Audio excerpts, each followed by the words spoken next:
And सब हम packaging of DNA पढ़ने जा रहे हैं। जैसा कि मैंने यहाँ पे एनसीईआरटी की एक लाइन मेंशन की है, length of DNA is far greater than length of cell and nucleus. यहाँ पर हमें बताया गया है डीएनए की जो लेंथ है वो सेल और न्यूक्लियस की लेंथ से काफ़ी ज़्यादा है। तो देखिए जो हमारा ह्यूमन डिप्लॉयड सेल का एक डीएनए होता है वो 2.2 मीटर का होता है, और हमारा जो न्यूक्लियस होता है 10⁻⁻6 मीटर यानी कि 1 माइक्रोमीटर जिसके अंदर ये डीएनए रखा होता है। तो सोचिए 2.2 मीटर 1 माइक्रोमीटर के अंदर कैसे आ सकता है। तो मैं आपको एक एग्जांपल देता हूँ, लाइक जिन लोगों ने पतंग उड़ाई होगी, पतंग देखी तो होगी उड़ते हुए ना, किस तरीके से उड़ती है, उसका जो थ्रेड होता है, धागा कितना लंबा होता है। ओके, वो हम कितनी आसानी से उसे एक चरखी पर इकट्ठा कर देते हैं, चरखी पर लपेट देते हैं और आराम से जाके सेफ उसे रख देते हैं। तो यहाँ पर हम क्या करेंगे, इस 2.2 मीटर डीएनए को इसे कंप्रेस करेंगे, इसे कंडेंस करेंगे, फिर इतने कम जगह में इसको रखेंगे जाके। Okay okay. और मैंने अब यहाँ पर डीएनए की लेंथ निकालना बताई कि 2.2 मीटर ह्यूमन डिप्लॉयड सेल का डीएनए कैसे होता है। तो आइए ये देख लीजिए, मैं आपको निकाल कर दिखा देता हूँ लेंथ ऑफ डीएनए कैसे निकालते हैं। Length of DNA, okay, number of base pair into 0.34 nanometre. 0.34 nanometre जो डिस्टेंस होती है, लाइक अगर दो बेस पेयर हैं यहाँ पर adenine, thymine, guanosine and cytosine, इनके बीच की जो डिस्टेंस होती है 0.34 नैनोमीटर, समझ रहे हैं आप। तो number of base pair human diploid cell में कितने होता है, 6.6 into 10⁻9 base pair, 6.6 into 10⁻9 base pair into 0.34 nanometre. तो नैनोमीटर का मतलब क्या होता है आप जानते होंगे, नैनोमीटर होता है 10⁹9। यहाँ पर 10⁹9 ये दोनों कैंसिल होगा, 0.34 और 6.6 की मल्टीप्लाई करेंगे 2.2 मीटर का आपका डीएनए आ जाएगा।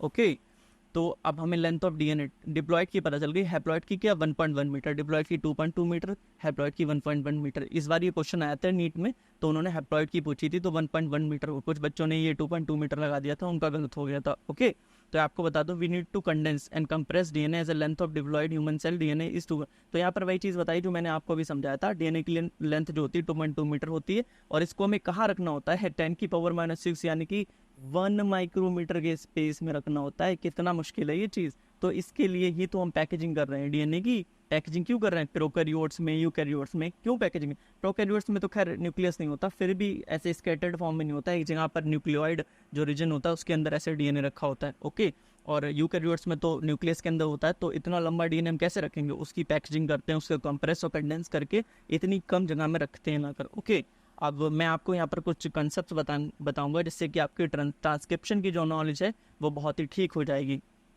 तो कोई कुछ इंपॉर्टेंट कंसेप्ट हैं बायोलॉजी के, मॉलिक्यूलर बायोलॉजी और cell cycle and cell division को मैंने यहाँ पर अलाइन किया है, तो ये आप सीख लीजिए। डीएनए नीड टू ओपन और क्लोज अकॉर्डिंग टू नीड। जब हमें ज़रूरत होती है तभी हम डीएनए को खोलते हैं, लाइक जब हम ट्रांसक्रिप्शन करते हैं या फिर हम रेप्लिकेशन करते हैं, डीएनए रेप्लिकेशन, डीएनए की रेप्लिका तब तक नहीं बनती जब तक डीएनए जो है वो ओपन नहीं होता। तो आप यहाँ पर देख लीजिए, लाइक ये हमारे पास ऐसे करके डीएनए है, और जब हमें ज़रूरत होगी, लाइक यहाँ पर कोई जीन प्रेजेंट है, मान लीजिए इस हिस्से पे कोई जीन प्रेजेंट है, तो इस हिस्से से हम आरएनए बनाएंगे, आरएनए से हम प्रोटीन बनाएंगे, उससे कैरेक्टर एक्सप्रेस होगा। तो इतना हिस्सा जो होगा हमारे डीएनए का वो ऐसे करके ओपन होगा, इसी से हम आगे जाकर इसकी कॉपी करके हम आरएनए बना लेंगे। ओके, यानी कि आरएनए बना लेंगे।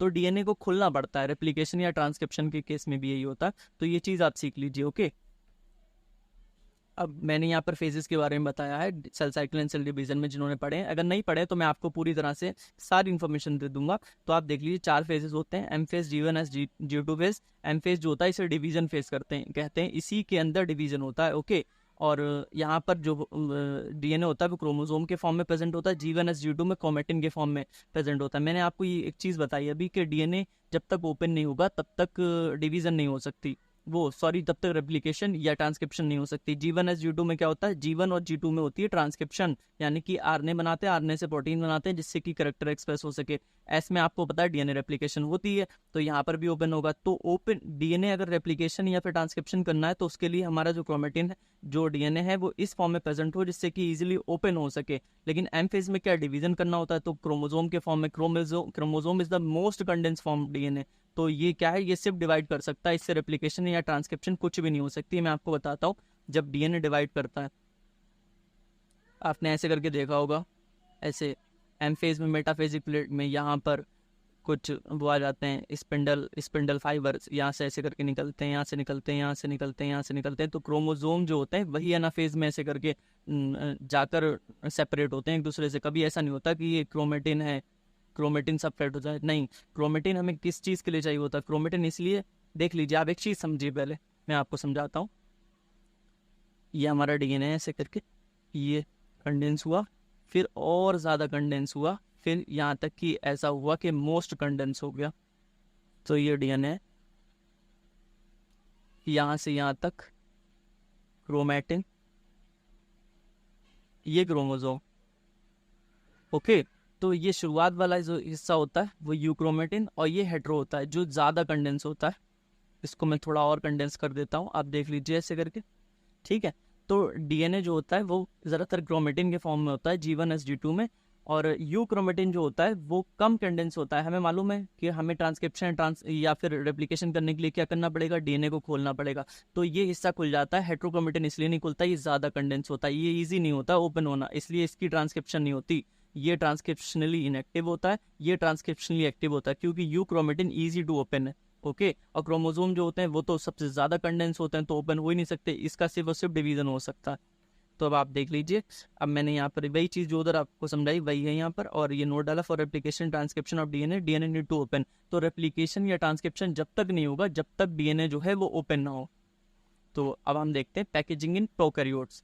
तो ई कोलाई उसी तरह से जिस तरीके से मैंने पहले इसकी कैलकुलेशन की थी उस तरीके से कर सकते हैं। टोटल जो बेस पेयर्स हैं 4.6 into 10⁶ base pair into 0.34 nanometre से इसकी मल्टीप्लाई करेंगे। 1.36 mm यहाँ पर आएगा मिलीमीटर जो लेंथ होती है इसके डीएनए की, ई कोलाई की। अब हम एक चीज़ जानते हैं, प्रोकैरियोट्स के अंदर तो न्यूक्लियस होता नहीं, तो कुछ लोग सोचेंगे डीएनए क्या, अब तो वहाँ पर न्यूक्लियस तो है नहीं, जो पैकेजिंग क्या ऐसी स्केटर्ड फॉर्म में, ये इस फॉर्म में नहीं प्रेजेंट होता। हमेशा प्रोकैरियोट्स की भी पैकेजिंग होती है, एक रीजन होता है यहाँ पर न्यूक्लियोइड, या फिर ये इस फॉर्म को भी न्यूक्लियोइड कहते हैं। लाइक सम बेसिक जो प्रोटीन्स होते हैं उनकी हेल्प से जो यहाँ पर डीएनए है वो कंडेंस हो जाता है। ओके, ऐसा नहीं पूरे सेल के अंदर, ई कोलाई के अंदर, लाइक यहाँ पर ई कोलाई लिया मैंने प्रोकैरियोट सेल, ठीक है, कि फैला हुआ है, ऐसा कुछ नहीं होता। यहाँ पर सम बेसिक प्रोटीन्स होते हैं उसकी हेल्प से, और यहाँ पर ये लार्ज लूप्स फॉर्म करता है। ये एनसीईआरटी ने बहुत ही अच्छे से मेंशन किया। In prokaryotes also DNA is present, हाँ ठीक है, DNA is present in packaged form. DNA packaged form में ही प्रेजेंट होता है, नॉट स्कैटर, ऐसा नहीं पूरे में फैला हुआ, एक जगह पर एक कन्फाइंड स्पेस के अंदर प्रेजेंट होता है। It is package with help of some basic protein जो कि पॉजिटिव चार्ज में होते हैं। पॉजिटिव चार्ज इसलिए, लाइक मैं आपको बताता हूँ, डीएनए नेगेटिव चार्ज होता है किसकी वजह से? फॉस्फेट की वजह से, उसमें फॉस्फेट जो प्रेजेंट होता है। ओके, तो जो प्रोटीन होगी वो पॉजिटिव होगी। अब जैसे कि आपको मैं प्रोकैरियोट्स में सिखाऊंगा, जैसे कि ये प्रोटीन है तो इसके अराउंड क्या प्रेजेंट है? डीएनए ऐसे करके रैप होगा, ऐसे करके, तो पॉजिटिव के अराउंड तो नेगेटिव रैप होगा, जिससे कि अच्छा अलाइनमेंट बन सके, एक साथ जुड़ सकें। तो सच package DNA is called nucleoid. तो ये जो हिस्सा है यहाँ पर ये न्यूक्लियोइड कहलाता है। मैं एक चीज़ बता दूँ, यहाँ पर जो प्रोटीन्स हमने इस्तेमाल किए हैं, यूकैरियोट में जो प्रोटीन्स हो गए उन्हें स्टोन्स कहते हैं, लेकिन यहाँ पर जो प्रोटीन्स होते हैं वो स्टोन्स नहीं होते, वो नॉर्मल दूसरे प्रोटीन्स होते हैं। अब हम पढ़ने जा रहे हैं पैकेजिंग इन यूकैरियोट्स। ओके, तो अब मैं आपको बताता हूँ कि किस तरह से ये डिफरेंट है प्रोकैरियोट से। यूकैरियोट की जो पैकेजिंग होती है, DNA packaging is varying in phases, अलग अलग फेज में हम अलग अलग चीज़ें देखेंगे। ओके, तो मैं आप पढ़ लेता हूँ। पहले यहाँ पर क्या लिखा हुआ है? M phase most condense chromosome दिखता है, G1 S G2। मैंने आपको पीछे ये चीज़ समझा दी थी, एम फेज में मोस्ट कंडेंस क्रोमोसोम, क्योंकि एम फेज में हमें डिवीजन करना होता है तो इजी टू डिवाइड होता है। मोस्ट कंडेंस जो क्रोमोसोम होता है G1 S G2 में क्रोमेटिन फॉर्म होता है। क्रोमेटिन फॉर्म क्यों होता है? क्योंकि एस फेज में हमें डीएनए रेप्लिकेशन करना, बिना खोले होगा नहीं, क्रोमेटिन जो होता है वो खुल सकता है। और G1 और G2 में क्या होता है? ट्रांसक्रिप्शन, इसलिए तो क्रोमेटिन के फॉर्म में प्रेजेंट होता है। अब प्रोटीन्स हेल्प इन पैकेजिंग, दो तरह की प्रोटीन्स होती हैं जो यहाँ पर हेल्प करेंगी, पहली हिस्टोन्स, दूसरी नॉन हिस्टोन्स। मैं पहले ही आपको बता देता हूँ, जो हिस्टोन्स होती है वो इनिशियल लेवल की पैकेजिंग में हेल्प करती है, नॉन हिस्टोन्स हायर लेवल की पैकेजिंग में हेल्प करती हैं। तो जो हमारा डीएनए, फिर उसके बाद हमने क्रोमेटिन बनाया, लाइक पहले कम कंडेंस है फिर और ज़्यादा कंडेंस है, तो हिस्टोन्स हमने कहाँ इस्तेमाल किए? इनिशियल लेवल की पैकेजिंग में इस्तेमाल की। फिर जो नॉन हिस्टोन्स प्रोटीन्स हैं यहाँ पर हैं हायर लेवल की जो पैकेजिंग है, यानी कि क्रोमोसोम के पास, यानी कि हेट्रोक्रोमेटिन में इसका नॉन स्टोन्स का इस्तेमाल होता है। ओके, तो स्टोन्स के बारे में कुछ इन्फॉर्मेशन आप देख लीजिए, और डीएनए की रैपिंग कैसे होगी इस बेसिक प्रोटीन्स के अराउंड। स्टोन्स के बारे में जान लेते हैं, लाइक हिस्टोन बेसिक प्रोटीन होता है और किस तरीके से जो हिस्टोन ऑक्टामर होता है उसके अराउंड डीएनए रैप होता है। ओके, तो मैं आपको बता दूं, हिस्टोन जो होते हैं बेसिक प्रोटीन होते हैं। बेसिक प्रोटीन क्यों होते हैं? लाइक जो इसमें प्रोटीन किससे बना होता है हमें मालूम है, अमाइनो एसिड की चेन होती है पॉलीन्यूक्लियोटाइड, तो उससे जाकर प्रोटीन बनता है। ठीक है, अमाइनो एसिड क्या है, लाइसिन अर्जिनिन, हमने ये बायोमोलिक्यूल्स में पढ़ा है, आप याद रखना। लाइसिन और अर्जिनिन दोनों में एक्स्ट्रा NH2 प्रेजेंट होते हैं, इसकी वजह से इसका जो नेचर होता है वो बेसिक हो जाता है। तो ये जो बेसिक नेचर होता है इसे पॉजिटिव चार्ज देता है स्टोन्स को। अगर स्टोन पॉजिटिव है तभी तो नेगेटिवली चार्ज जो DNA इसके अराउंड रेप हो पाएगा, इसके अराउंड लपेट पाएगा। ओके, अब टाइप्स ऑफ स्टोन जो यहाँ पर है H2A, H2B, H3, H4 and H1। Okay, out of which if we keep copies of H2A, H2B, H3 and H4 it form octamer. यहाँ पे थोड़ा गंदा लिखा हुआ है, कोई नहीं, आप संभाल लेना अपने आप से।